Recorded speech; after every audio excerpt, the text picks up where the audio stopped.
Ésaïe, chapitre 32. Alors le roi régnera selon la justice et les princes gouverneront avec droiture. Chacun sera comme un abri contre le vent et un refuge contre la tempête, comme des courants d'eau dans un lieu desséché, comme l'ombre d'un grand rocher dans une terre altérée. Les yeux de ceux qui voient ne seront plus bouchés, et les oreilles de ceux qui entendent seront attentives. Le cœur des hommes légers sera intelligent pour comprendre, et la langue de ceux qui balbutient parlera vite et nettement. On ne donnera plus à l'insensé le nom de noble, ni au fourbe celui de magnanime, car l'insensé profère des folies et son cœur s'adonne au mal pour commettre l'impiété et dire des faussetés contre l'Éternel, pour laisser à vide l'âme de celui qui a faim et enlever le breuvage de celui qui a soif.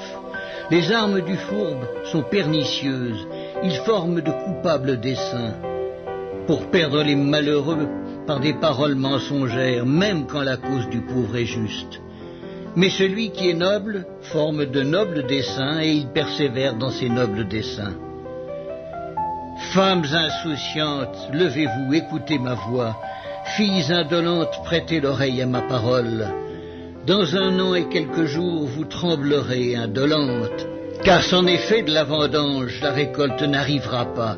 Soyez dans l'effroi, insouciantes, tremblez, indolentes. Déshabillez-vous, mettez-vous à nu et saignez vos reins. On se frappe le sein au souvenir de la beauté des champs et de la fécondité des vignes. Sur la terre de mon peuple croissent les épines et les ronces, même dans toutes les maisons de plaisance de la cité joyeuse. Le palais est abandonné, la ville bruyante est délaissée, la colline et la tour serviront à jamais de caverne. Les ânes sauvages y joueront, les troupeaux y paîtront, jusqu'à ce que l'esprit soit répandu d'en haut sur nous, et que le désert se change en verger, et que le verger soit considéré comme une forêt. Alors la droiture habitera dans le désert, et la justice aura sa demeure dans le verger. L'œuvre de la justice sera la paix, et le fruit de la justice, le repos et la sécurité pour toujours. Mon peuple demeurera dans le séjour de la paix, dans des habitations sûres, dans des asiles tranquilles. Mais la forêt sera précipitée sous la grêle, et la ville profondément abaissée.